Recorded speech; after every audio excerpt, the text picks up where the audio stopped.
ka lang. Okay, meron ka lang. Boom! Oh!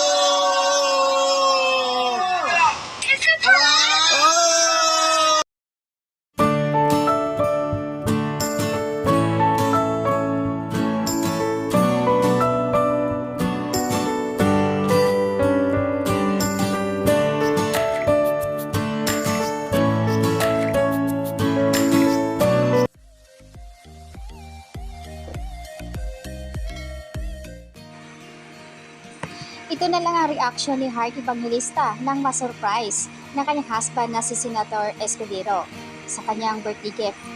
Nang mabuksan ni Heart na mamahaling singsing, ayon sa karamihan baka raw Cartier or Prada.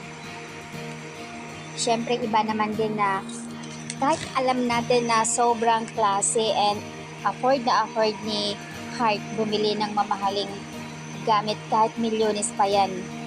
Iba pa rin yung galing sa husband talaga, lalo makikita sa reaction ni Heart Evangelista, sobrang kilig na kilig.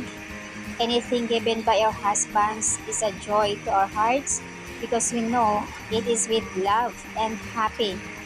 I'm happy for your heart and may you enjoy and your family stay blessed. Sa lahat talaga ng couples, ito talaga hinahangaan ko ayon sa comment dito, and also Dongyan, and ito.